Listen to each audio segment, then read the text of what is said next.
It's one you kind of want to forget if you're the number 16 ranked Memphis Tigers. Memphis hosting Arkansas State in the Forum, and look, coming out flat and pretty disjointed in this one. Watch this, just instant turnover right there. Only making 7 shots from the floor in the first half, with PJ Haggerty and Dane Danger combining for 5 of them. Meanwhile, the Red Wolves had ice in their veins, knocking down 7 threes to take a 13-point lead into the half. Memphis, led by Haggerty's game-high 29 points, found some life right here. The three-pointer from him, and he kind of kept it rolling. They went on a 10-0 run, the nice no-look pass there from Dane Danger to Nicholas Jourdain. They cut the lead to as little as 7, but it just wasn't enough to overcome the first half deficit. Arkansas State fans cheering right here in the stands. Memphis fans, though, heading for the doors, absolutely disappointed in what they had to see from their Memphis Tigers as they fell 85-72. It was weird today, man. It just seemed like they just thought we were going to win. They're not out there trying not to play. It just seemed like they thought at any moment we're just going to turn it around and we're going to win. And that's just not how the game works. To not see the energy and effort out of my team, that's all on me. I didn't have them ready. I didn't get them ready enough to go win this game, and we took an L. Yeah, so Penny there saying he just didn't have them ready, and I was at the game, and honestly, from the jump, it was really like, what is Memphis doing? You kind of were just watching every moment, being like, okay, surely they're going to click. Surely they're going to click. Right. We saw it against Louisiana Tech. They started off a bit lethargic, then they got it going in the second half. They proved they're a second-half team, all the thing. So I'm sitting there in the second half, I'm like, okay. Then they go on that 10-0 run, cut it to 7. You're like, all right, here we go. But no. Arkansas State just hadn't answered everything. They went back down the floor, scored threes. I think they had 20 points in the final 9 minutes. You can't get back into that if you're Memphis. You can't let a lead like that go and just think that you're going to be able to flick a switch and get the win done. What did you, I'm assuming, not like out of that game, and was there anything that you liked? Yeah, well, you can't underestimate those pesky Red Wolves. I mean, they clearly were a better team than the Tigers thought that they were. Not Penny, but the players. And it seemed like the Tigers just thought that they could get into their offense, that this was going to kind of be a tune-up game. And they treated Louisiana Tech like that a little bit, but at the end they were able to get into their offense, get into their flow. And last night it just seemed like they could not get into their flow at all. You look at that shot selection, especially from guys like Dane Danger and Tyrese Hunter, and Colby Rogers was the worst out of it, going 4 of 14. Tyrese Hunter went 1 of 7 in the game. Yeah. And you just thought eventually he was going to start making shots, and that never happened. Colby Rogers, same thing, and that's something at the beginning of the season that I was concerned about watching those exhibition games, is Colby's shot wasn't falling. Last year, he was one of the top 3-point shooters in the nation. This year, he's been very streaky, and when you don't have anyone that can supplement PJ Haggerty's 29 points, then, yeah, you can go out there and lose by double digits. Because if you look at it, I mean, you get 16 points from Dane Danger. You're not going to get more than 7 from Nick Jourdain typically, but if you get 20 points from Colby Rogers or Tyrese Hunter, it's totally attainable, then the Tigers win that game just based off of numbers. You also have 9 assists total. Penny wants to get to 20 every game. They're 11 off of that. That's terrible. And 20 turnovers in the game. So you want to keep those turnovers. Penny wants to keep those turnovers very low, around single digits, up to about 10 or 12. 20, double what he wants.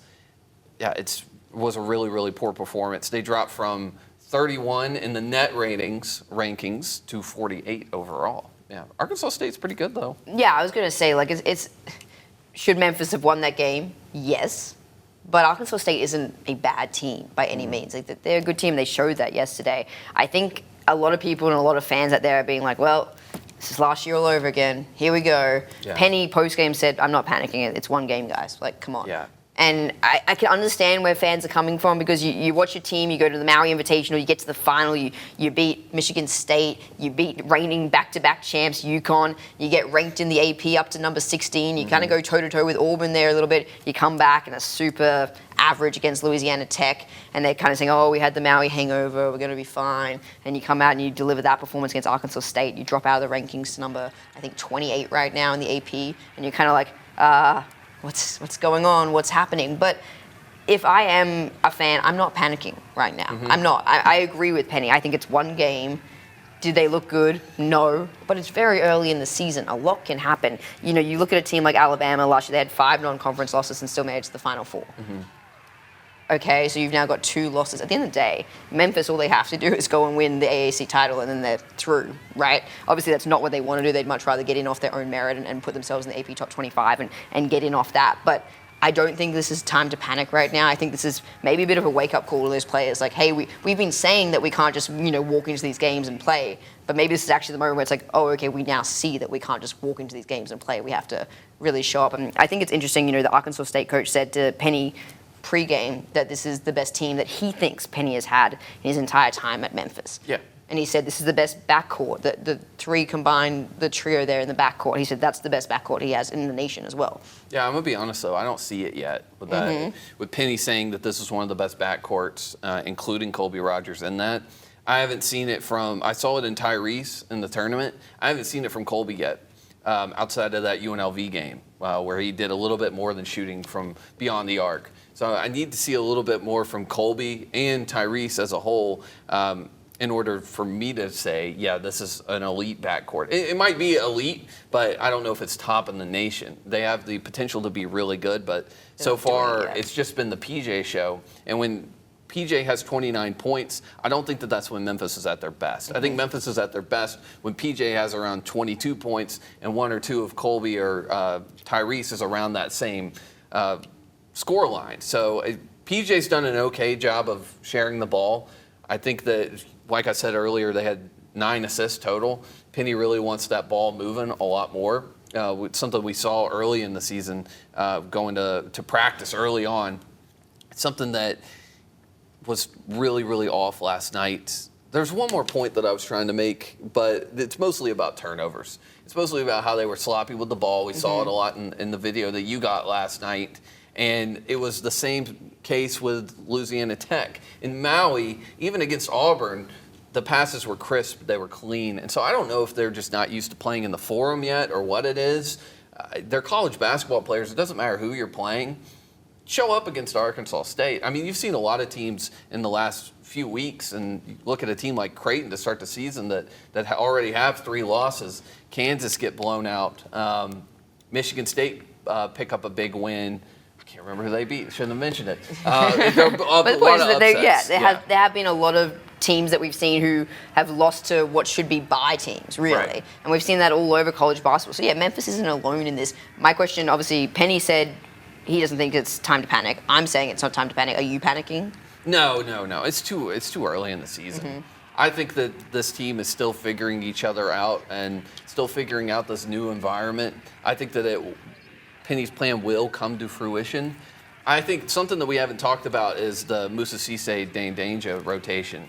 Seems like one of them is getting 26 minutes a game, the other one is getting, in a game, the other one is getting 10, and it's been mostly Musa getting 10. If he can figure out that rotation and those guys get really comfortable together, because they're they're 2 different players, Musa and Dane. And so if they can figure that out and get into a more offensive rhythm, play the way Penny and his assistant coaches want them to play, then yeah. I mean, that's an obvious thing to say, but we really haven't seen it yet except for a little bit against Missouri, and I would say against Michigan State and for parts of the game in UConn.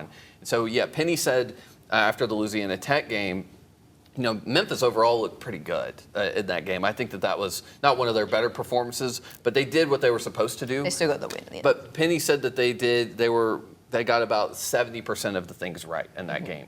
So when we get to 100%, I have no clue how high this team's ceiling is, because we asked him about that. How high is this team's ceiling?